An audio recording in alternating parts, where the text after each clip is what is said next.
Well, this is an interview with Mr. Joseph J. Bruno, and this is part of the Western Pennsylvania Historical Society World War II Veterans Project that we're working on. Today is May 17th, 2004, and we are here in Bloomfield. This is the Bloomfield neighborhood of Pittsburgh.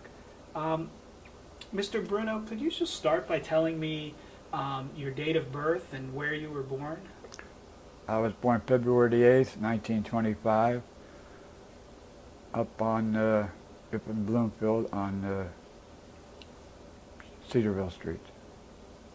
So you've been a Pittsburgh resident most of your life. Except when I was in the Army, and a few trips I made. You know, I was in Arizona last month, I tell you that. But born and raised in Bloomfield. Bruno is an Italian name. Can you tell me a little bit about your Italian ancestry? Who was it in your family that came from Italy? My mother and my father. What were their names? My father's name was Bruno. My mother's name was Orlandesi. Was your father Joseph as well? No, his father was Joseph. His name was Salvatore. And that's the way Italians went, you know, father and son, you named the father after the son, after the father, grandfather. But my father's name was Salvatore, and my wife didn't care for the name Salvatore. But we never had a boy, so there was no problem there, because I was going to argue the point that we had all girls. Oh, you saw their picture. So we never had that, never came, you know, never. So your mother and father were born in Italy. Do you know which part of Italy they were from? They were born in Agrigento, Sicily. When did they come over to the United States, and why did they come over? God. Do you know those stories? Did they ever talk Well, about they came that? over because they thought, you know, living was better over here. They had relatives working and living over here. And there's a story there, too. When they came over, decided to come over, my father and his father were going to come over and go to work and save enough money to bring the rest of their family over. And my mother's father and mother were coming over too, but my father's father had been dead. See, and his mother didn't want to come over with him until they had everything settled for the whole family to come over. In other words, he was coming up. No, wait a minute. I'm sorry. His father wasn't dead yet. He came over with his father with the intention of working and sending them home over after they earned the money. But when he was here about 6 months, his father died in a mine cave-in outside of Greensburg. There's a little town named Luxor. And now he died, and my father was here by himself with the people he came over with, my mother's father and mother. So when my father told his mother in Italy that her husband was dead, but he's going to going on with the plans of, you know, getting her over here, she didn't want to come because her husband was dead. And she wanted him to come back. Well, he didn't want to go back. He was going to stay here. So he was living with my mother's parents in their town, in their house at Luxor. Well, my father and mother were together, and they ended up marrying each other. And then they moved to Pittsburgh. Well, he was, I told you he was in the mafia, and he was making moonshine, and that's what he was making his money in, was moonshine. And was that in Pittsburgh, or was that when he was in in Luxor? No, it Luxor? was in Luxor, yeah. Then they came to Pittsburgh because the more customers here, and the mafia wanted him to be here in Pittsburgh because he was a big man in the mafia at the time. So he came over. He came to Pittsburgh with his wife, and that's when I was born. And then I had brothers and sisters after that. So your father started off as working in the coal mines. Yeah. Did he ever tell stories about the work in the coal mines, what it was like, what the No, conditions were like? the only thing all we knew was you went in when the sun was down, and you came out. You never saw the sun. You came out when the sun was down. You know, you went in early in the morning, and then the sun came up, and you're in the mine all that time. and you come out at night when the sun was down. He said, you can go a week without seeing the sun. Yeah, that's what he told me. So, but then, like I say, he was making more money delivering moonshine. Then my grandfather, who he lived with at the time, was the cooker. They called him the cooker. He made the whiskey. He knew the ingredients to put in, to make. And people used to come from as far as Cleveland, New York, to get him to come over and make the still for them and show them how to make the moonshine. Oh yeah, he was pretty well known. My grandfather, he lived to be 98 years old. That was your dad's father? No, my mother's Your father. mother's father. My dad's father died in a mine. Oh, okay. Right.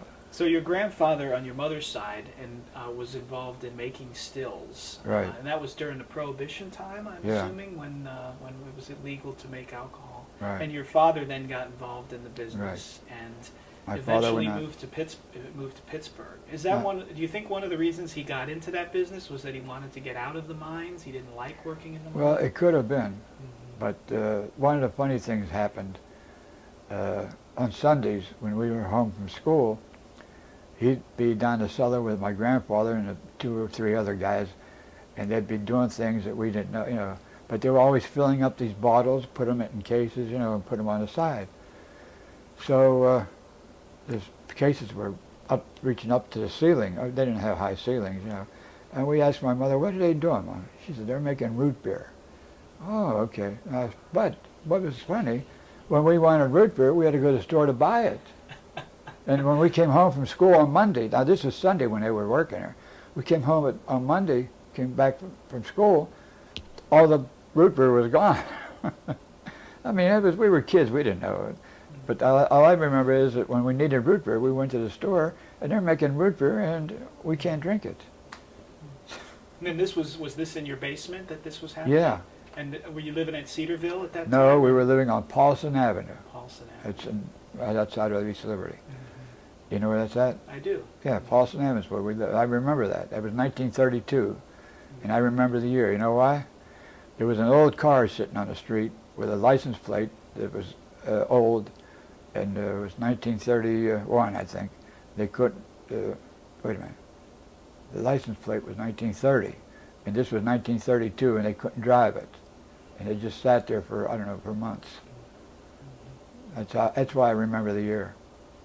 Were the people that were involved in the making of the moonshine, were they mainly your dad's friends, like Yeah. other Italian-American people? Oh, yeah. Most of them came from the same village in Sicily.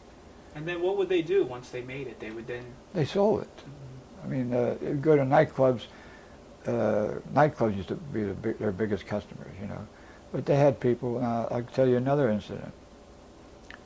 We had a store in Bloomfield on Liberty Avenue, a grocery store, that we sold liquor over the counter. Of course, we didn't. When my father was there, and they'd take them in a bag or put it in a bag and give it to him. So this one day, this policeman walking the beat comes in. He says, "Hey, Jack, can I see him?" He comes over. He says, "I know you're selling moonshine." He said, "I'm not. I want to just tell you, just give me something and I'll forget about it." He said, "What do you mean?" He said, "Well, give me $5 a week and I won't say nothing." Oh, he says, "Well, okay." He said, "Let me think it over." So he comes in. No, he gave him the he gave him the $5 for that first week. So about a week later, he comes in. He says, "Hey, Jack, oh my God." He says, "Why didn't you tell me you were giving money to the lieutenant?" He says, my father told the lieutenant, "Hey, I got to pay this guy."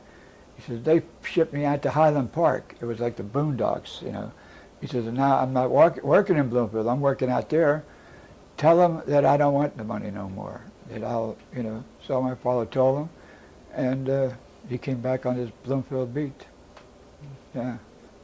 Yeah, my father said that I had to pay him too. The lieutenant said, "No, you pay me." Yeah. So would that have been your dad's only job then? Did he have another job? Well, when he was a salesman, because when we went to school, they wanted the father's name and occupation, and he used to sell olive oil and cheese. And I don't know how much he sold of it, but that's what we reported, what can I say? But he had business. But we had a restaurant in Bloomfield, 2 restaurants. We had 2 restaurants, grocery store. He had a pool room. That's it. All in Bloomfield. All in Bloomfield, and this is when the time you were growing up, like Yeah, so I was this would have going- been in the we were- 20s and the 30s, that period. Yeah, in the 30s and the 40s. Mhm. Because I was born in 25, and we went to grade school. We went to Immaculate Conception. I went there till I went to high school. I went to Shenley High School. Did your And- did he have connections with other figures in Well, Pittsburgh? yes, he did. Mm-hmm. Mm-hmm. And he seemed to have made a pretty good living for the family. Oh yeah, we never needed anything. And I'll tell you another incident that happened. I went to school, and this lady come around one time. They wanted us kids to go around selling magazines, just door to door selling magazines, and we'd make money. So I came home and I told my father, "Look, I'm going to sell magazines." And he grabbed me. He said, "You ain't selling nothing." He said, "You're going to school to get an education." And he tore the things up that I had to go use to, He says, "You don't worry about it. I'll take care of the money coming in this house. You're going out and work for you're going to school and get an education." And that was it. And at one time, I remember one time at Christmas time, I was in high school, and Christmas vacation, they needed workers at the post office. And I told him, before I got it, I said, "Pop," I says, "I can do, I can go to work. It's not hard work. All I do is deliver mail," and that's what we did: deliver mail, or in a post office sorting it. This is on the level. I think they still do that, if I'm not mistaken, because you get a week's vacation, and the mail is heavy. And he said, "Okay, it was all right," so I did it. Yeah, I worked in a post office Christmas vacation. What do you recall about the Italian community in both East Liberty and in Bloomfield? Was it a pretty close community? They were close, yeah.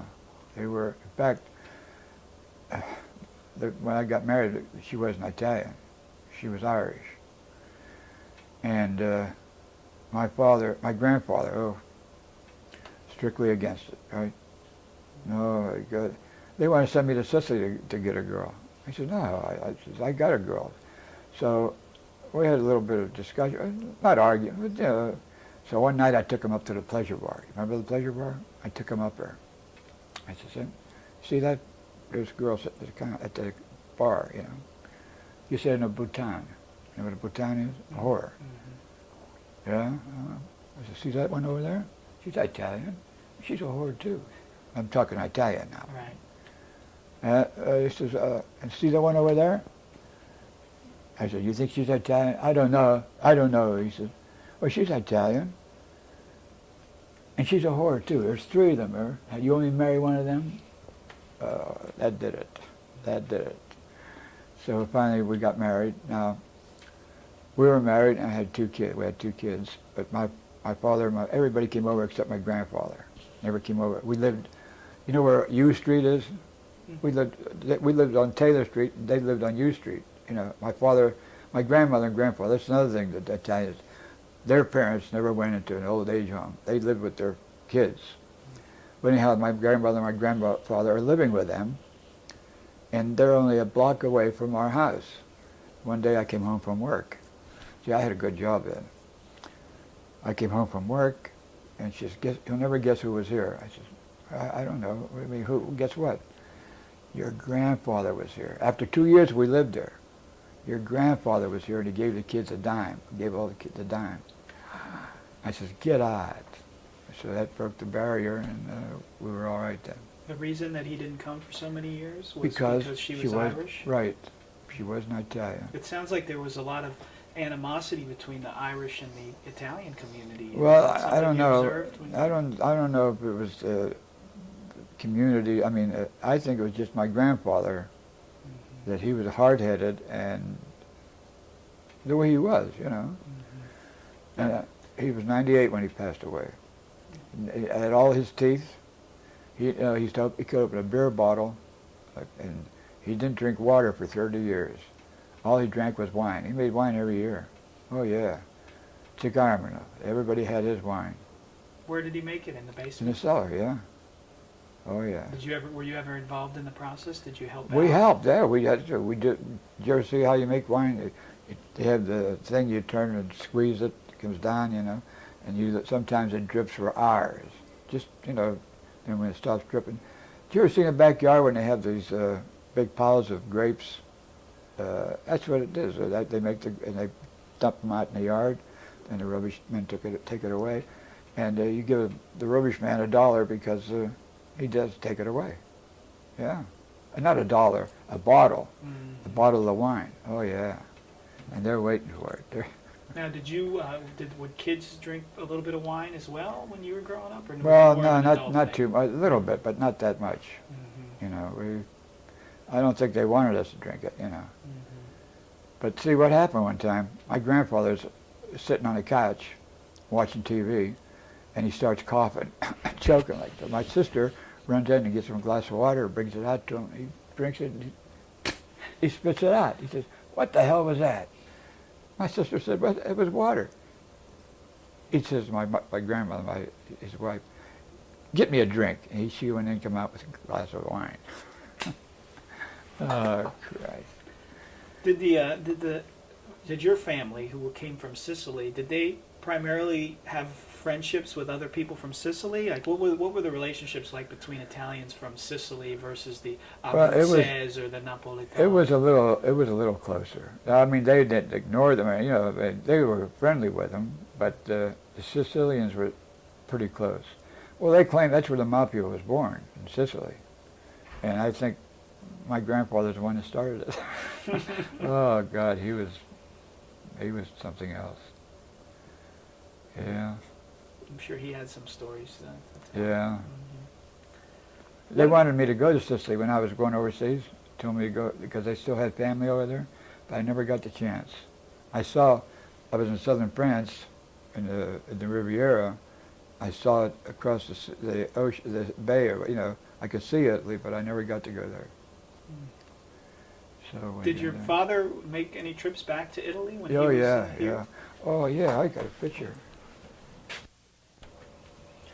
So you were born in Bloomfield in 1925.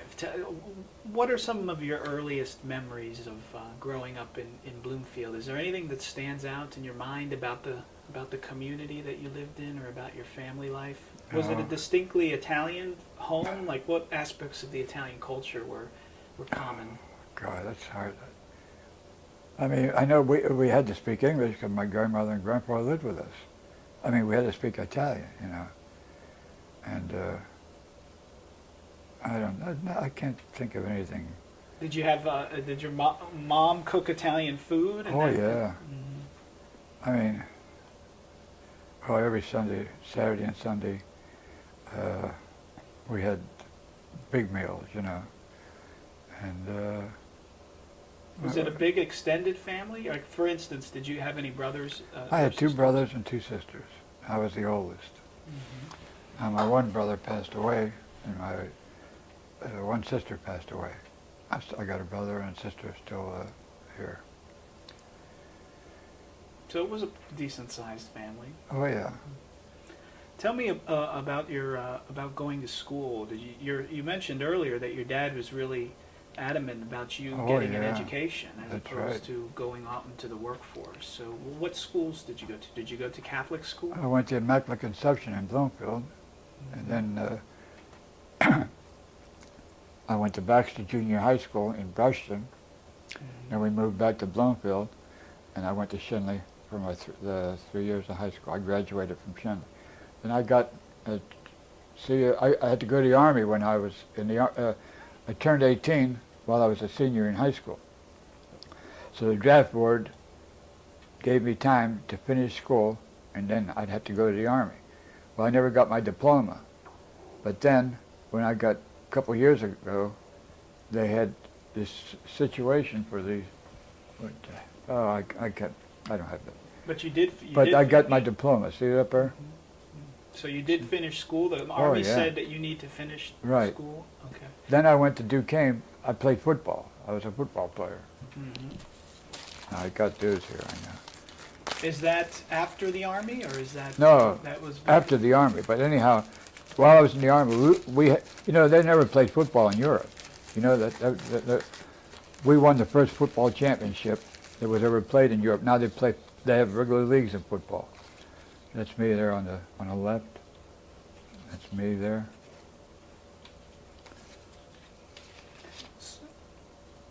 So you were in high school around the time that World War II broke out, at the Right. time of Pearl Harbor. Do you remember specifically remember. where you were Yes, and what you were doing when the announcement I was coming. came? I remember when I heard it on the radio that it was on a Sunday, and we were coming out of the show, and we stopped at this place. I forgot where it was, drugstore or something, to get something, and it was on the radio. Everybody was there listening, you know, but we didn't know it. I didn't know what the hell we were talking. But I remember that. It was a Sunday. We came home. Then the next day I went to school. I was in the Shenley, and we had everybody had to go into the auditorium for some kind of, you know, and they had President Roosevelt's speech on the radio. Remember that? And they had all the kids in the auditorium listening to the president's speech.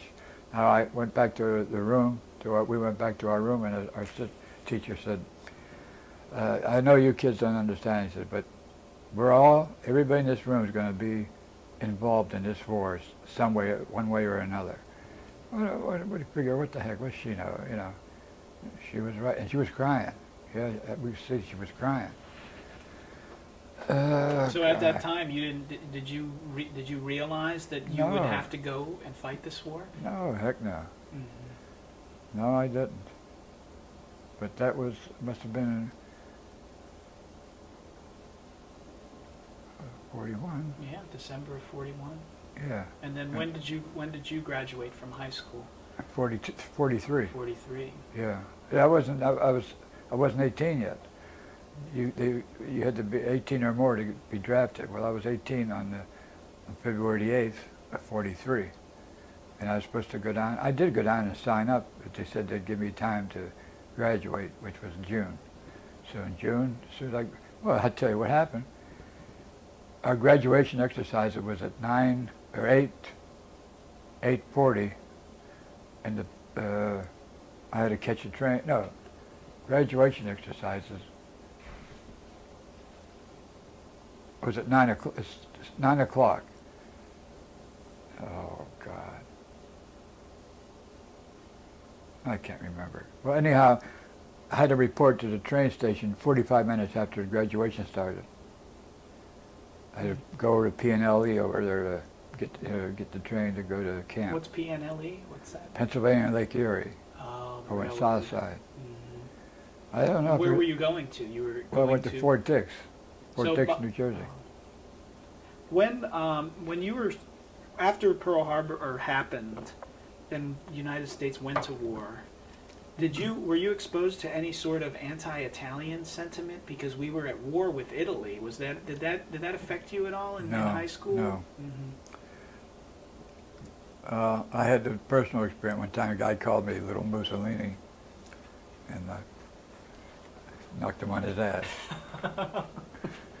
Well, turn it off. It's still on. No, I just want to get you want a piece of ice? I had a few experiences. I was little, but I was a mean. I was picked up for murder one time. This guy owed me money in Bloomfield, and I owed money. People owed money. Everybody, you know. So I heard one day he hit the number. So I went up to this bar that he worked in, right on Liberty Avenue. His name was Rudy Picozzi. I went up. I said, Rudy, he was a bartender. He's on one side of the bar. And I said, Rudy, what are you going to do about that money you owe me?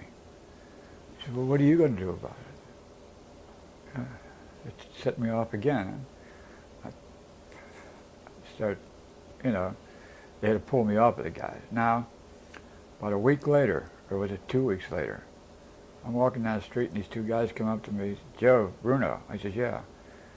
He says, where were you? And he mentioned this night, He said, well, I was at home. I said, where? You weren't down at the Adelaide Club. You ever heard the Adelaide? Sure. That's where it happened. He said, "You hear about Rudy?" I said, "Yeah, I heard about him. He killed himself." He said, "Well, that's what everyone thinks. But you had a disagreement with him, didn't you?" I said, "Yeah." I said, "Well," what? He says, "He never paid you the money." I said, "No." I said, "I guess, you know, well, what are you going to do about it?" I said, "What can I do now?" He said, "That's right. What can you do now?" He says, "Joe Bruno, are you related to Big Jack?" I said, "Yeah." "Holy God," he says, "You're in a little trouble." I said, "What do you mean trouble? For what?" Well, I got evidence of where I was at that night, you know. Well, he actually did shoot himself. At the club? Yeah. He owed some big bookies from New Kensington about $5,000, I think.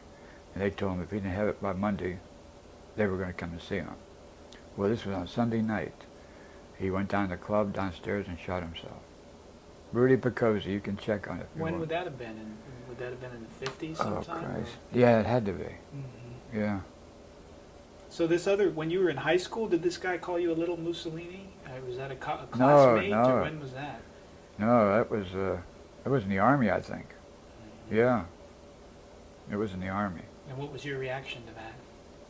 Well, I didn't like it, you know. And I let him know about it.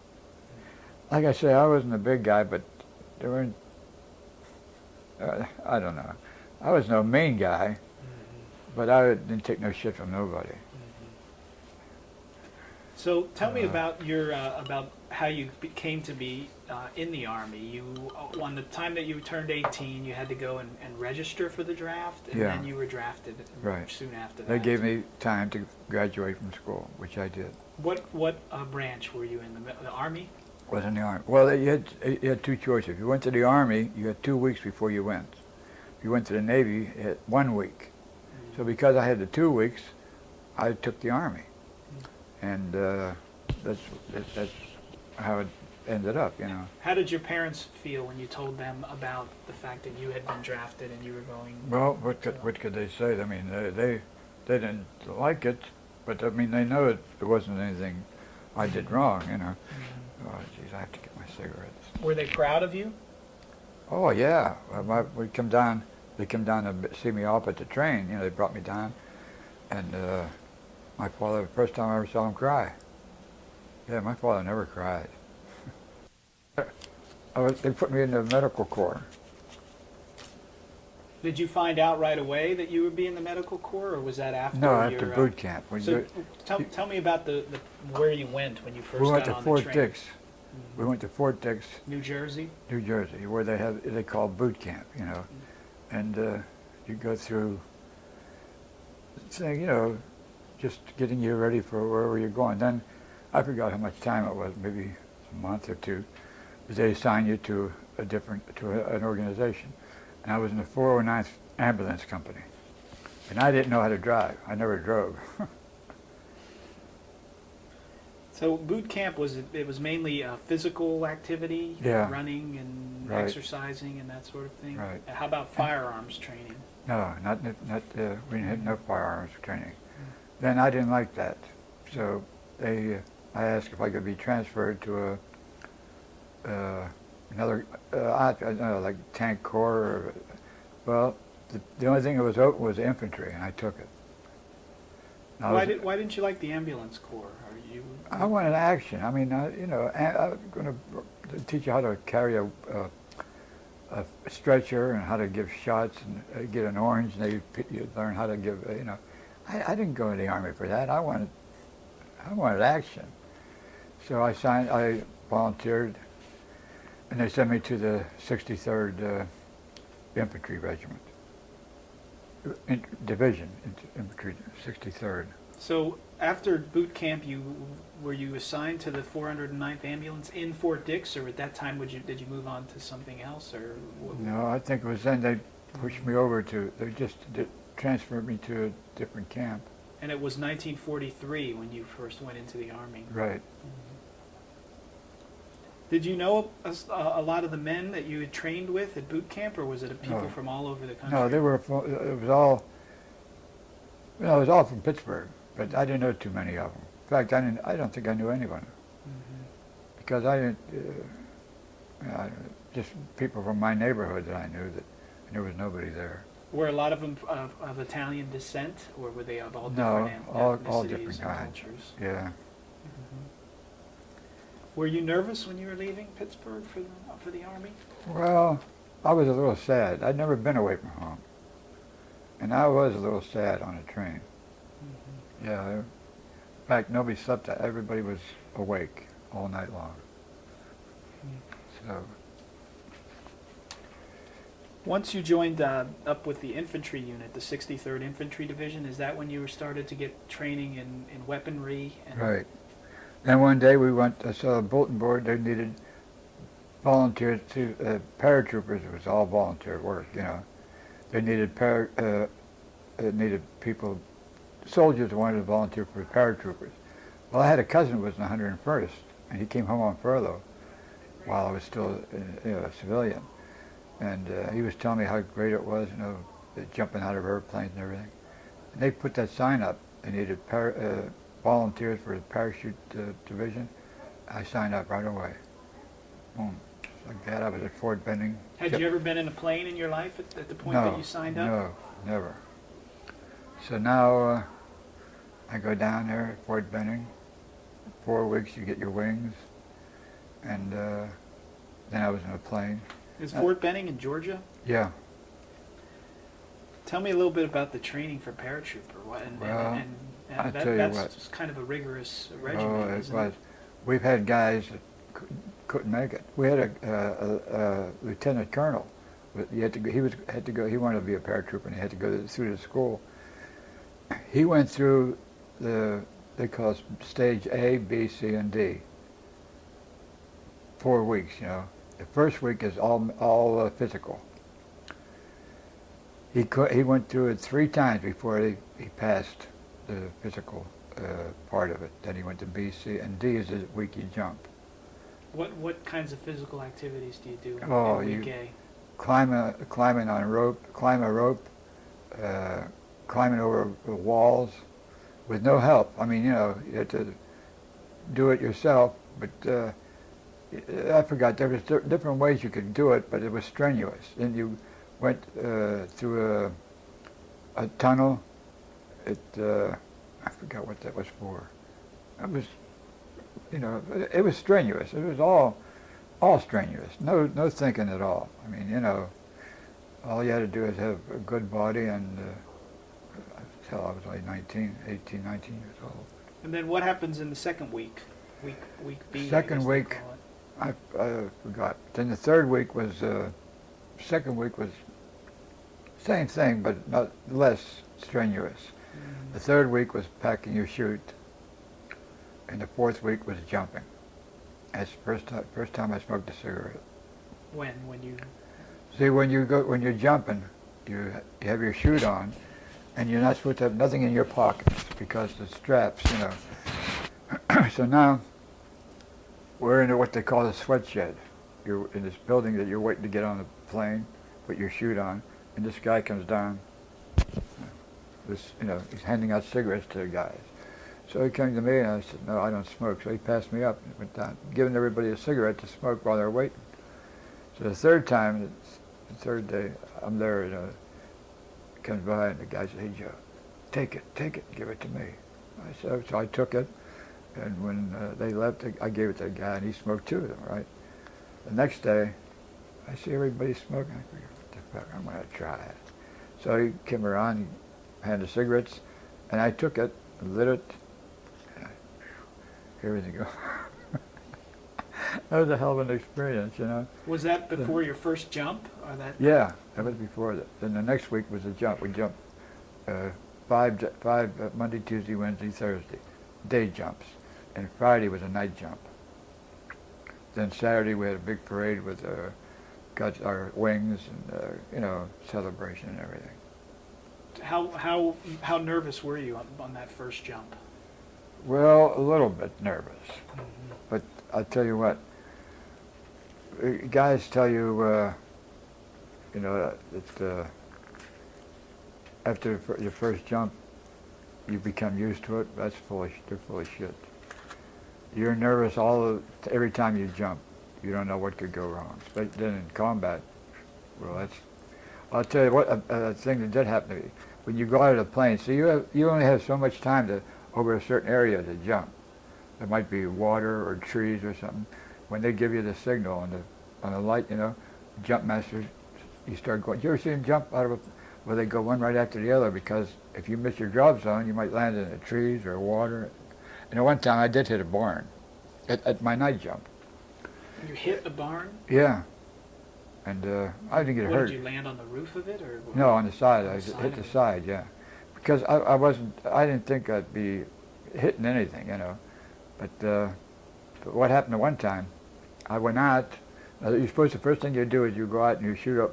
You're supposed to check and see you, when you jump in training, you have a emergency chute. You're supposed to have that in case your chute doesn't open, and you use this in training. So you're supposed to look up. So I looked up, and my chute was open, so I'm okay. All of a sudden, I'm looking down, and I feel my straps going limp. I look up, and the chute's like a handkerchief. Here I landed on another guy's chute, and his chute was taking the air, and mine wasn't. Mine started to full, so I start running. They tell you to run, and you're right, just like cement. I'm running, and I went off and went down again, and it finally opened. You were running on top of the... Right. Oh, I'm wow. telling you, and it felt like you're on a sidewalk. I was running, and that's what I finally went off, like, I went down a little bit, and then my chute. Well, see, the air is coming up, and that's what's supposed to hold the chute out. Well, if you're on top of another chute, he's getting all the air, and you're not. Mhm. Oh yeah, as soon as I looked up, oh my God. And I looked there, and all I saw was all white. And I start running. When you were in the jump school, were there any accidents that people were injured or killed? Or Yeah, no. This one guy, I don't know what happened. The chute didn't open. It didn't open, and he opened his emergency chute. Now, see what happens when your main chute's here and your emergency's here, and you're going down pretty fast. And he fell and broke his leg when he landed. You're supposed to land. They teach you. You're supposed to land like, but must have been. I don't know. If your legs are stiff, you can't land like. You got to be, And he must have had his leg stiff like because it broke his leg. But that's the only thing that I experienced. Now, when you do the practice jumps, do you have all your equipment and gear with you as well, or is it just the the chute? Just the chutes, 2 chutes. But in combat, you don't have emergency chute because if you don't land, they used to drop you. See, they drop you, say 12,000 feet or 1,200 feet, 12,000. Christ, you'd never come down. No, 1,200 feet you jump because your chute opens, and it's so nice a feeling. You're coming down, you don't hear a thing till you get down close to the ground. Then you hear cars and people and all the land. You don't realize it. Up there it's quiet as hell. And then you come down, and it's the street, the sound of the streets.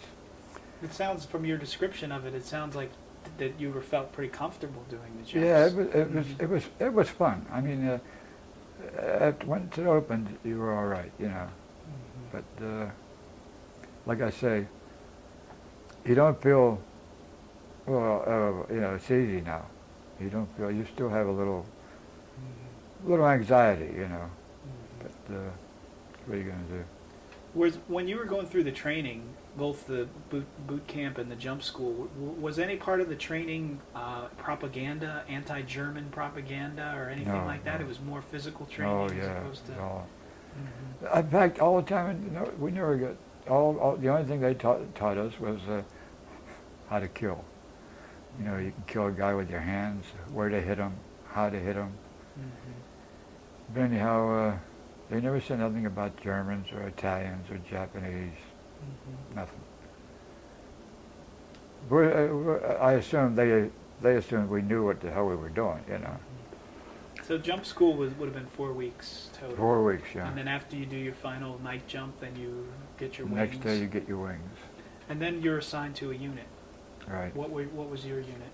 82nd. And what did that mean? That meant you got to leave Fort Benning, Georgia, and go to another camp? Right.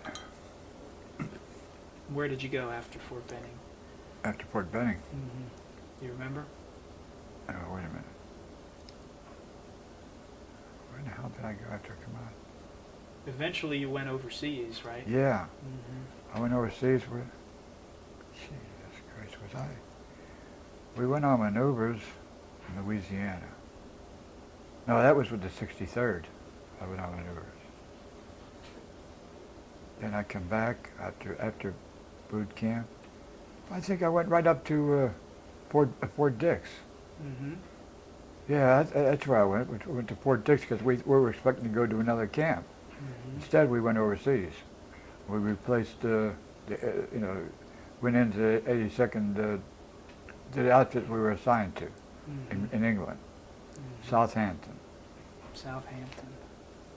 Did many of the guys that went to jump school with you go with you to the 80s? Oh yeah, Mhm. yeah. So by that point, you had developed some friendships with, Oh, with yeah, your yeah. fellow soldiers. Do you remember when it would have been that you went overseas? I mean, if you first went in the service in '43, was it late in '43 It was or early '44 or something? No, it was early '44, I think. Mhm.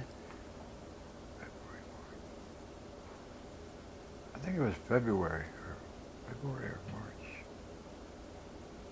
God, I guess you pretty almighty. much knew that at some point you were going to have to go overseas. Oh yeah. Mhm. I mean, we were. I'll tell you what. We were all concerned about. We didn't want to go fight the Japanese. Oh. I mean, that's what I felt because I didn't like being. They're fighting on islands, and I didn't like water. Excuse me. And that's the only thing I was really thinking about, fighting the Japanese and going over there. So for you, it was something of a relief when you found Yeah. that you were going to go to Europe. Mhm. Yeah. Tell me about the 82nd Airborne. Was that a pretty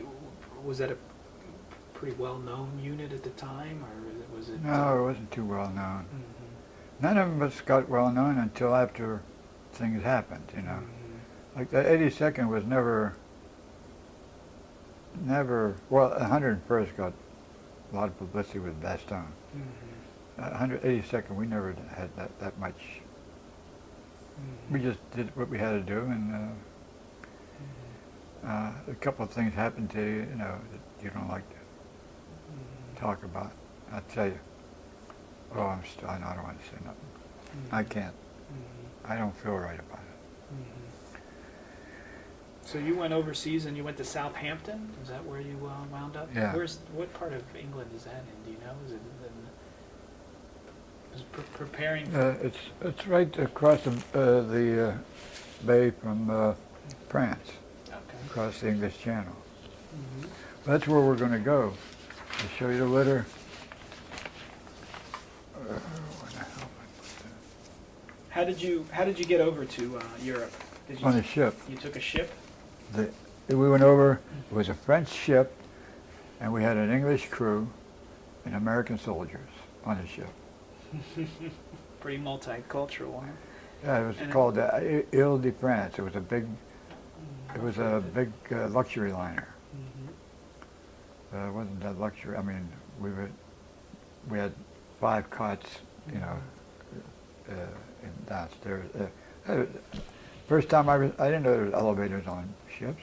We're marching in, you know, walking from one building to another, and we see an elevator.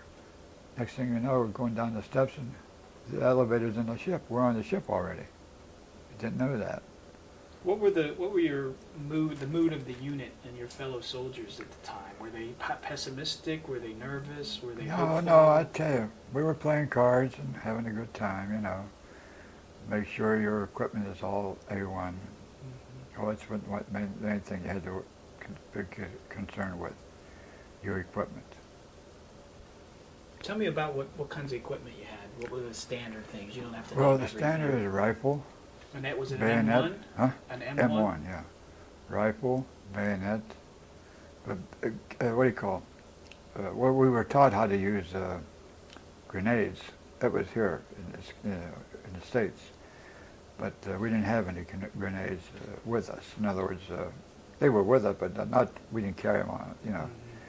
And that was the main thing was a knife. Oh, we had a knife too. The paratroopers, only paratroopers had them.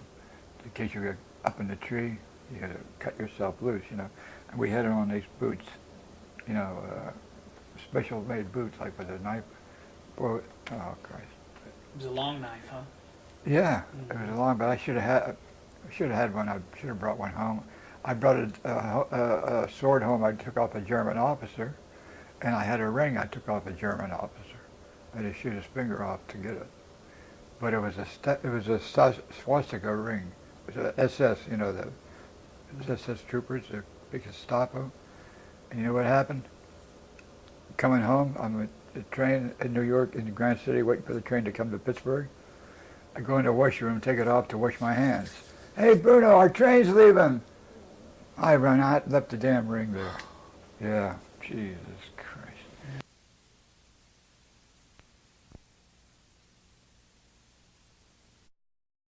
The sword was a sword of an army officer. Yeah. And the ring was off of the soldier. That, Yeah, it was an awful... an SS officer. SS probably. officer, yeah. Well, they were surrendering left and right at the end. What happened when you first got over there to England? What was your unit assigned to do? Or Nothing. We were just waiting to go on the ship. We thought we were going to go over on a ship to go over to France. We didn't know we were going to jump. So. Were you involved in D-Day? Yeah, that's what I'm saying. Now, Tell me about how that a week all before, came about. A week before that, we weren't allowed to write anybody, tell them where we were at or what we were doing. All our mail was really, you know, checked over and everything. And the night before, we were told, be ready, we're going to leave. But we didn't know when. We thought we were going to leave regularly on a train or a ship or something. No, we loaded up on the planes at 2 o'clock in the morning, and that's how the book came about, The Longest Day. So you didn't have much notice whatsoever. You no. You didn't know what the date No was, notice, or no notice when at you were all. going to go, or how. They it don't was tell you gonna nothing, happen. you know. So. What was the role of the 82nd Airborne in D-Day? What was their objectives? We had to take this town called Sainte-Mere-Eglise and hold it until the land forces came, you know. But when we landed, when we got there, it was rough getting in there. I mean, a lot of guys were jumping, you know, getting lost and confused. There was a little confusion, you know. And you're in enemy territory. Well, it wasn't enemy country, but soldiers were all enemy, you know. And you're leery of everything. And you get down, and finally we got our group together, and we went in, took over the town, and then I forgot, I think it was the 29th or 29th. I forgot the division, the 1st Division that came in. I can't remember it. So this D-Day operation would have been for you, since you had a lot of training, of course, but this would have been your first combat Oh, job. yeah. What were you feeling then? Were you scared? It's Were hard. you- At first, yeah, you don't know what, you know, you're trying to think, could I really kill someone? But then you got to remember what they tell you. If you don't kill them, they'll kill you. And that's the main thing. What the hell, they're only 19 years old, you know, never... And the jump happened at 2 in the morning? That's when you Yeah. were called out? What kind of plane did you fly in? C-47. And about how many people would jump out of one C-47? Well, 24. Be 2 sticks, 12 and 12. And that's why they have to go out right away, you know, because past that landing zone, you know, they already have it, because the French underground gave them a lot of information, you know. They knew just where to drop you and everything. And you had to get out of that plane real fast. So when you're on the plane and you're flying, you've got all your equipment together, it's all packed away. What about yeah. your rifle? Is that slung over your Oh shoulder? yeah, the rifles. You got a 45 too. Oh, you have a sidearm. 38, yeah. Mm-hmm. And the knife, and the bayonet. Oh God, yeah. Mm-hmm. They made sure you had enough weapons. And then what is the person that signals you to jump out of the plane? He's a jump master. The jump master. Yeah. So he would signal you and say go. Yeah, as soon as he got, there's a light right above the door. Mhm. There's a door. And you can't be, I don't know, how tall are you? I'm 5'11". Well, I don't know if you might not, they might not let you in. You can't be too tall to be a paratrooper, because the door of the plane. This one guy, he was 6'2", that I knew from before. He couldn't get in because he wanted to volunteer for it. He couldn't get in. He was too tall.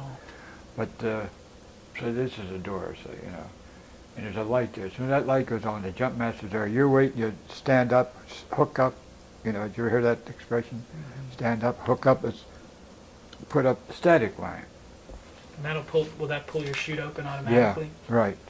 As soon as you go out, the chute and the cord automatically opens your chute up, and then you just go in and guide yourself in. Could you see anything when you jumped that night? For that No, operation? no, it was really dark. You couldn't see nothing. Mm-hmm. The only thing I don't know if you can see water. I don't know if you can see the water or not. But we weren't near any water. We didn't land near any water. Did you had a successful jump? You landed. Oh, Would you yeah, land in a field or? Yeah, I landed in the field. I landed. We all, practically all of them. Not all, but the stick I was with, we all landed together, you know, in this one area. And then what is the first thing you did once you hit the ground? Well, then we got together with the other guys, you know, make sure that we were in the enemy territory, and we went up to this town, and we got our lieutenant. Everybody was there, and. Do you stow your chute right away? You put Oh you no, bury it, or we you just left it. just cut it loose or Right. pull it loose. If you, see, to get it loose, all you got to do is push this one button and the straps go. Unless they're broke, then you got to cut. That's why you had the knife to cut them if you have to. Did you find one of your fellow soldiers right away, or did you have to look No, around for him? we found each other right away. Was there some sort of signaling code that you could? Oh yeah, the cricket. Did you ever hear about the cricket we had? What was that? It was It was device. a device, yeah, to use it to let someone know who you are. You never, but did you see the picture? Yeah, that was what. And you would click it how many times? Just once? Just once, yeah. And then the person near you would click it as well, and then Right. you would know that You know that we're the same, you know. Mhm. Did you have your rifle out at the time you were moving yeah. around? As soon as you Loaded? land. Mm-hmm. Oh yeah. And then Yeah. you went to Sainte-Mere-Eglise. That was your objective. Sainte-Mere-Eglise. Sainte-Mere. Yeah. Mm-hmm. Yeah, that's where we landed. And that was the objective, was to secure that town. Was there any resistance in the town? No, there was hardly any resistance. There was a little bit, but hardly any. But it was a French town, don't forget. Mm-hmm. It wasn't German. But in the morning they found out we were there, and we had a few encounters. So the Germans sent troops in? Oh yeah. And where were you at that time? Were you set up in a defensive? Well, I was in the ditch right outside of town with a couple other guys, Mm-hmm. and What were your orders? So, tell me, we were talking about you were in the ditch outside of this French town. What were your orders at that point? well, we were to go in as far as we could until reinforcements caught up with us, and we went in, and we were there, I think, about maybe 7 or 8 hours. We got reinforcements, and we went back, and it's hard to remember everything we did. Mm-hmm. Was there action against the Germans at that outside that Oh town? yeah, Christ, yeah. Mm-hmm. Don't ask me. They were killing one. I said, I don't know. Mm-hmm. No. Are we on tape? Are we still on tape? Mm-hmm. When we're out, I want to tell you something. I don't want it on tape, though. Okay. So the objective was to really just to provide secure some of the internal towns. Hold the town until the landing boats came in and took over, and then we would be relieved. Mm-hmm. And relieved is what they really meant, be relieved. Mm-hmm. Now, I'll tell you what, I never thought I'd live to see the day. Mm-hmm.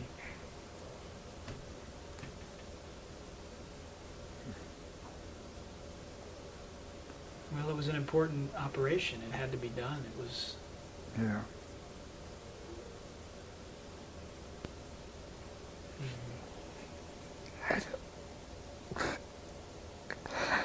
I'm sorry. It's all right. Jesus Christ.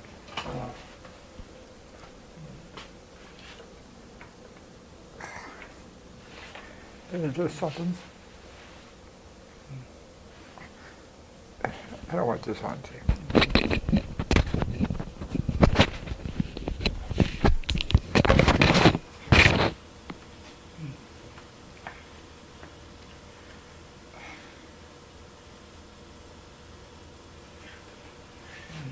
That's why I don't want to watch that dinner. It's tough. It's hard. You think I'm stupid? No, of course not.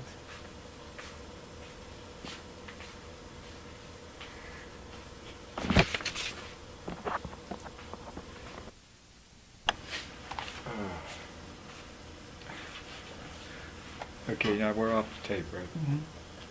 Now you see what's happening over there in this country? I mean, it's getting dark, you know, when guys says, what are we going to do with these guys when it gets dark? You know, we have nothing to tie them up with or anything. Where were these Germans were surrendering? Yeah, they were surrendering. Was this when you were at that village, that No, German village, or this was later on? This was later. Mm-hmm. This was near the end. This one guy says, he says, you know, we don't stand a chance against these guys in the dark. And the other guy said, well, what are you going to do? He says, we ought to get rid of them. What do you mean get rid of them? Send them back? He says, no, we wanted to kill them. Not one GI agreed with them. Nobody. Mm-hmm. It's a tough thing to say, you know, but I can't see. I could never do it.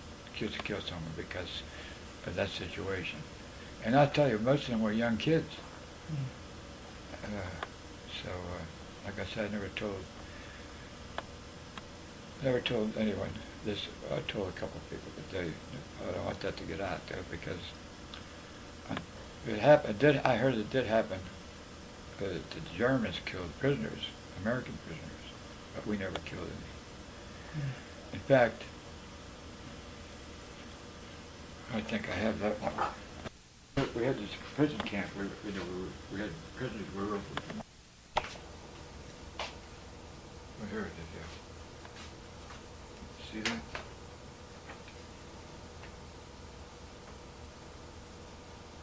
Mm-hmm. We had this prison camp. We were watching them. It wasn't too much of them running out. Just watching other Germans and come in because we were feeding them every day, and they didn't have no food to eat. So we had to watch the prisoners, not to them running away, but people coming in that weren't soldiers to get something to eat. I forgot what paper that was in. Christ. So you were over there from the time of D-Day then till the end of the war. Oh yeah, even later. Mm-hmm. See, remember I told you about the football team? Mm-hmm. We had a football team. Did you see the pictures? Mm-hmm. We won the first football championship ever played. Now, we were supposed to come home with the 82nd March in New York, you know, the Victory Day Parade. But the 508 stayed earlier to finish the football season. Eisenhower asked us to be his honor guard because he was at his headquarters there, and we all had to sign a form that we didn't want to come home because we were all eligible to come home, but we signed a form that we would wait until the football season was over because Eisenhower came and talked to us, asked us to stay and, play football. Because he wanted to.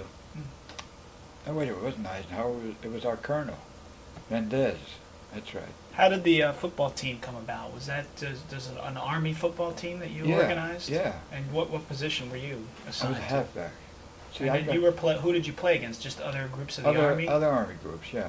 We had a guy on our team who played. He was a guy on our team played for the Detroit Lions. Was this after the war had ended that you did the football teams? Right. Oh yeah. Mm-hmm. Frank Vergonis was his name. Then there was a couple other players on other teams, were all Americans. Texas, Minnesota.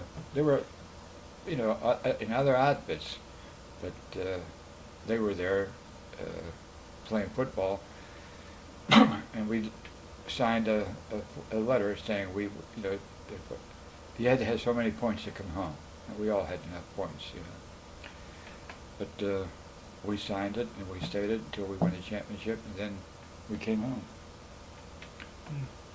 Yeah. When did you come home then? And was it in 45 or? 45, yeah. Did you get any? Did you get wounded or anything when you were? What? Did you get wounded when you were over Yeah, there? I Did had. you get a purple? No, I'll tell you what. I got the Purple Heart for this. I got burned here. See this scar here? Mm-hmm. I got burned with a flamethrower. It was our own flamethrower. Mm. We were in a ditch, Look, it was a pillbox we were going to go after. So now this guy, up the ways, let his shot his flamethrower toward the pillbox, and the wind blew it around. And I had my head above we was in a road, there's a little bank on the road, and I had my head above there, and it hit me right in the face. Mm. Now, I couldn't get the Purple Heart for that because I didn't shed blood. Oh. Yeah, but I got it for this little mark here, shrapnel. I got it for that. Mm. Shrapnel from a bomb or a grenade? Grenade, probably a grenade. Mm-hmm. It went off. I think it was a grenade, yeah.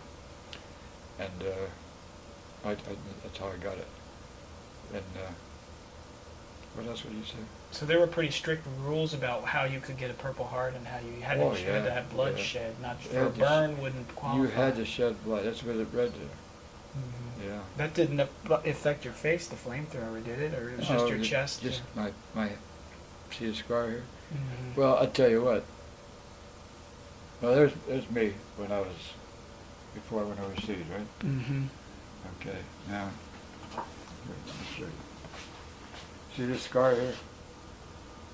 It was pretty bad because it was coming out. It was when we were at home, everybody in the summertime would get the GIs, but I couldn't get a GI because of that mark there. Mm. So now,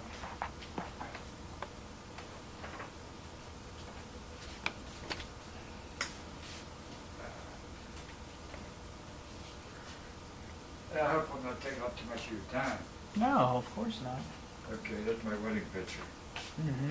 See how nice my head of hair I had? Mm. You know what it was? What? It was a wig. Really? Hairpiece, yeah. So when you went over there, you weren't married at the time. You were a single man. No, I was single. I just got out of high school. So. Were there any Japanese Americans in your unit, or any No, but Hispanics or Italians, or? No, there was Italians. Mm-hmm. In fact, Guido Mastrioni was a good friend of mine. He's from Steubenville. Mike Serra from Homestead. They were in the unit. Yeah, Your it unit? was my unit. Was there any type of a code amongst the paratroopers? Were you looked up to in the ranks of the military? Was that something that was pretty prestigious to be a paratrooper? Do you think? Or No, the only thing is, we're the only ones who could get jump boots, and everybody wanted them, but we're the only ones who were allowed to have them. Mm-hmm. I don't know if you know what jump boots are. Mm-mm. And jump boots and I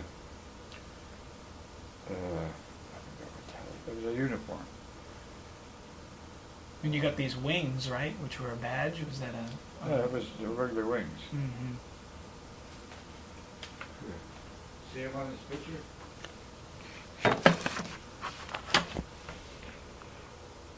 Okay. Mm-hmm. Yeah, you get that at the ceremony after the day after you jumped. What were the foods like that you would eat when you were overseas? Did you eat sea rations or Sea rations, K rations. I'll tell you, one time we were bogged down in an apple orchard. Okay, there were in foxholes.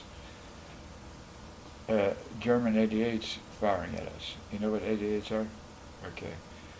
And we were there, lucky we were there because we ate apples day and night. Yeah. you had run out of rations? Or? Yeah, and it was tough getting them. And after 2 days, they came around and gave us K rations. So you were eating Apples. apples for 2 days? Green apples, yeah. Mm. Yeah. Okay. Well, they told me, they said it doesn't mean they weren't ripe. That's what they were, green apples. Mm-hmm. They were ripe, but they were still green. And I'm not, well, I don't know. Now, when you were injured those 2 times, was the medical care pretty good? Oh yeah, they were. They took care of you right away and bandaged you up and. Right. Mm-hmm. Yeah.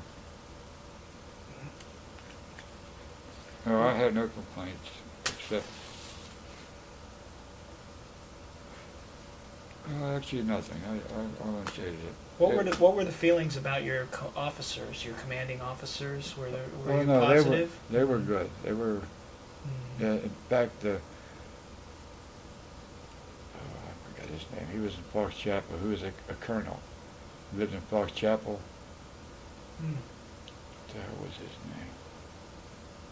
I went over and saw him a couple of times. He wasn't in 508. He was in another regiment. But he was a good guy. I knew him pretty well. What the hell was his name? I don't know. I can't think. I get little. Mm-hmm. What's the difference between? I mean, were they called C rations or K rations? There was C rations and K rations. What's the difference? C rations came in a can, and K rations came in a box. It was like a dry food. Mm-hmm. And some of them you could cook with water, and some you could eat right out of the can. Mm-hmm. And did you have to carry that stuff on you when you first jumped in? oh yeah. And then Yeah. until you could get resupplied by. Right. Now, when you were involved in the D-Day operation, were you aware of what was going on back in the beaches, the Normandy No, beaches, or no. were you isolated from that? No, we were wondering if we were thinking, supposing they cancel the invasion, we're going to be out here dead ducks. We're gonna, but they didn't. I mean, I doubt if they would have. That would have been a hell of a thing to have us jump and then not come in, to, Mm-hmm. you know what I mean? But it was possible. I mean, supposing a big storm came up, because that was the main thing on D-Day, was the weather. Yeah, that was the main thing, boy. And you got to have good weather when you jump. If you jump in windy or cold, windy weather, Blown off course. Hell yeah. You had good weather that night, though, it sounds like. Yeah, the weather was all right. Mm. I'll tell you one thing. I'd never go in on a glider. You ever hear of gliders? No, man. They're like, I don't know. Anything goes wrong, there's nothing you can do. You don't have no chute or nothing on. You just go in with like that. Did any of the 82nd go in on gliders, No, or that no. was something that was That different? was a different organization, yeah. Mhm. But they had them, they had gliders. Mhm. And, I understand there were a lot of accidents on oh those God, gliders. yeah. Christ. And I can't see, I mean, the weather has to be perfect for the gliders to be, and the terrain has to be perfect. You know what I mean? In order to land it. Right. They might, if they're going, say they're heading for a building, you might be able to move it a little bit, but you're going to hit it. Of course, I never heard of anything hitting the building, but I heard them hitting bad ground, trees. Mhm. They can't do anything about it. No. Mm. So did your unit have pretty good morale while you were over there? Yeah, we did. Mhm. They were all young kids. I mean, Like, what would you say the ages were, the range of ages? So you were like 18 at the time. I was 18. Well, 19 actually. Mm-hmm. But I don't think anybody was over 25. I don't. Some of the officers might have been older, but not that much older. I don't even think they were 30 years old. What was your rank at the time you were involved in D-Day? Were you still a private I was first still class? a private. No, I was a private first class. Well, I was a private first class, but like I said, I didn't have no ceremony or anything. They just told me I was a private first class, you know. Mm-hmm. And I was getting my mail private first class. Then when I went to get discharged, they told me I never got a promotion. Mm-hmm. Yeah, that's what I say. I spent 3 years in the Army, and they got private on my discharge. Do you remember the sergeant that you served under when you were over there? I mean, was he a pretty important role? Did the sergeant play an important role in the? Well, the unit? actually, everybody played an important role. You know, Mm-hmm. you know, I can't even think of my.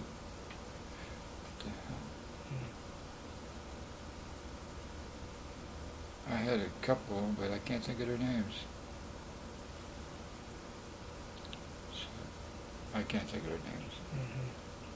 So everybody played, or everybody was important to the operations. Yeah, I mean, nobody really had to give any orders. You know what I mean? Everybody knew what to do, and everybody did it.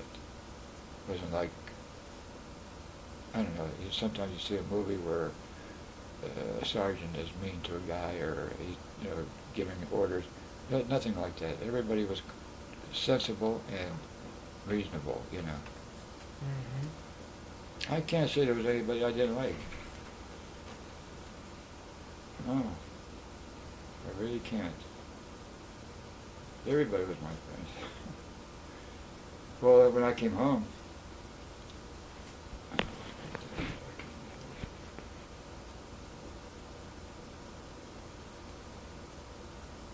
I forgot. I came home a couple of days after these other. Well, what happened was, the day after I came home, they had a party over at my house. There was a knock on the door, and these two buddies of mine came in. They had been here, they had been home for about a week or so, and my father and my mother knew they were friends of mine, because I wrote to them and told them, you know, they got in touch with them and told them I was coming home, if they wanted to come over. One was from Homestead, and one was from Guido Mastroianni. He was from Ohio. They both came over. They were both at the house when I came in. When you came home. Yeah. Yeah. It must have been comforting to see some familiar Oh yeah. faces. It was. Mm-hmm. It was good. You know, I came home. The train was pulling into the station, and I see my mother with this woman standing beside her. Right. I know my mother. I didn't know who it was. It was my young sister. She grew up in 2 years. Grew up bigger than my mother. Mm-hmm. Yeah. Were you in touch with them while you were overseas? Were you writing Oh back? yeah. Did you receive letters from them? Oh yeah. In fact, my sister still has some letters I wrote. Were your family able to send packages to you and that sort of thing, or was it more just letters that they would No, send? it was more letters. Yeah. Mm-hmm. Do you remember where you were when you heard that the Germans had surrendered? Does that stand out in your mind? Yeah, we were in this little town, and they told. Did you see what? We got a false alarm. They told us said the war was over, so we were going into town. We were in France, and we were going into. What the hell was the name of that? Jesus Christ, I can't remember. I got a newspaper. Anyhow, we figured the war's over, so we're going to town without our rifle. But every place you went, you had to carry your rifle. And the sergeant said, no, you better take your rifle with you. Still, because I'll tell you what, weeks after we were in Germany then, weeks after the war ended, we'd find a soldier every morning, one or two soldiers with a throat cut or shot or something, you know, mutilated body lying on it. That was the war was over. Mm. Now I'll tell you another thing. I had a girlfriend. You know, when I say I had a girlfriend, you know what it was for. A lot of them didn't have And she was nice. I was thinking of marrying her. Anyhow, I take my rifle with me, my 45. And then when we went to bed at night, I put a chair under the door. And she said to me, "What are you doing that for?" I said, "I don't want to be surprised by anybody," which, you know, and she, "Oh, no, nothing." She really liked me. I'll tell you how much she liked me. When I found out I was coming home, she's with me on the bus. All the Germans, I mean, this was all German people there. We're on a bus going somewhere, and I come to my, where I get off, you know. She got up in front of everybody and kissed me. Wow. Yeah, oh yeah, she had a lot Was of she nerve. French or German? No, she was German. I was in Germany. That's when you were in Germany? Is Yeah. that after the war? Oh yeah, Mhm. yeah. And I'm getting off to go back to camp or whatever I had to do. Anyhow, she got up to say goodbye to me, kiss me, and I thought, "You better watch yourself. These all these Germans." Mhm. Yeah. But So you were in the town when the announcement came that the war was over? And yeah, Mhm. it was in Frankfurt. Okay. I tell you what, the town, there wasn't a building standing. Mm. These people don't know what a war is. Mhm. The French people, we'd go through a chow line, you know, we had a mess kit, kitchens over there, we'd be going through chow line, then further on, it'd be the rubbish where you throw, we'd have a line of guys waiting to throw their food away, there'd be a line of French people waiting there to get what we threw away. Mm. Yeah, I think, that's what I'm saying, these people don't know what a war is, they don't know. Mhm. Well, I had a friend of mine, he was from Bloomfield, and here's what happened. I was in the mess hall one day, and the guy said, "Hey Joe, go over there and see their chef, the chef, what the hell do you call him? Mess sergeant. Tell him I need something, you know, sugar or butter, whatever he sent me for." I said, "Okay," so I go over, and he said, "Where's the mess sergeant?" He said, "Over there." And he had his back to me. And I went over, I said, "Hey Sarge," and he turned around to the guy I knew from Bloomfield. What the hell? He was the same outfit. I didn't know he was a different company. So anyhow, he says, I told him what he sent me for, you know. So then after that, I ate good. He was a mess sergeant. I could get anything I wanted, you know. So now he told me he had a ring. He gave this German lady 2 pounds of used coffee grinds. Okay, what were we talking about? What were we saying? We were talking about the mess sergeant. Oh yeah, he said, he's telling me that this German lady came in, he gave her 2 pounds of used coffee grinds. He used them once, you know. 3 pork chops, and I think a pound of butter. He gave them to her. She gave him a ring. Okay, diamond ring. Now, when he came home, he had a number joint at Penn and Main. Yeah, he had a bookstore, he wrote numbers. He said, "Joe," he says, "remember that girl over in Germany, that lady I gave her? Remember she gave me that ring?" I said, "Yeah." He said, "You know what I got for it?" What do you think he got for it? $2,200. 22,000. I'm sorry. 22,000. 22,000. It was a real diamond ring. $22,000. Jesus Christ. Yeah. And that's all he gave her. That's what I'm saying. People here don't know what it is to have hard times. Was the 82nd Airborne involved at all in the Battle of the Bulge, or was it not really No, involved? the Battle of the Bulge, actually, everybody was involved. Mhm. What it was, the Germans made a last-ditch fight to try and get us out of there. Mhm. And we pushed them back, killed, you know, and that's what they call the Battle of the Bulge. Mhm. There was no one certain battle. It was all over. Mhm. It was one last effort for them to try and get out of it. Do you remember where you were stationed at that time? Were you in a small town in No, France? I was in Charleville. It was a small town in France. Mhm. But we were getting ready to go up there, and we didn't have to go. Mhm. Well, I'll tell you what, did you ever hear of the 29th Division? Did you ever hear of the 29th, 36th? No, they're the ones, they really took a lot of casualties. And Who was telling me about the 29th the other day? I forgot. Someone said something about the 29th taking a lot of casualties. I know they did. So your main role was in the D-Day operation. That's really when Yeah. your unit was involved. Right. See, our paratroopers were used to not invade, but to go in enemy territory and take over, like, holy Christ, Market Garden. Garden. Yeah, you know what that was? Mm-hmm. In Holland? Mm-hmm. Yeah, it wasn't that bad. But it was still an jump operation, Mm-hmm. And, well, they say anybody that came out alive is lucky. I guess I'm lucky.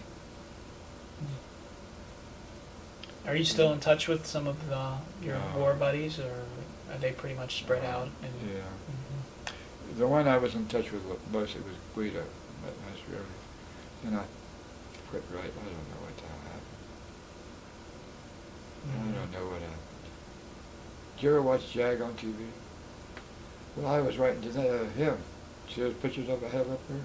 Mm-hmm. I was writing to him for about 2 or 3 years, and then I don't know what. I must be losing my mind, but he used to write me, send me letters.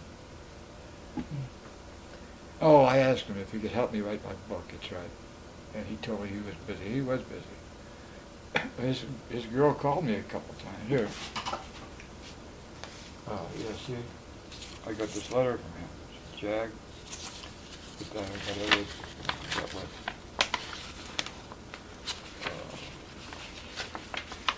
Anyhow, I lost contact with him too. I don't know why. Oh, here. Oh, here.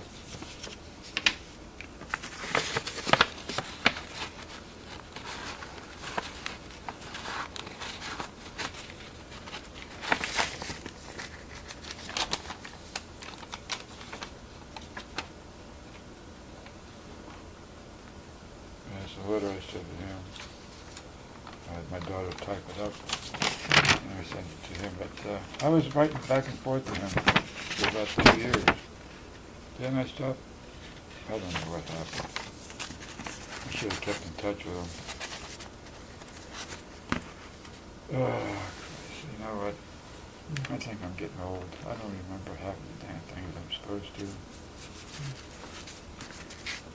So looking back on your experience in World War II, is there anything else that you think is important to note? Was it something that was important to you personally, and did it have relevance to you later in your life? No, the only thing is, a lot of experience wasn't good. Mm-hmm. It's hard to explain. I don't know how, you don't like to talk about it. But, I don't know. Well, thank you for taking the time to answer these questions. I wish I could help you more. It was very helpful. Thank you.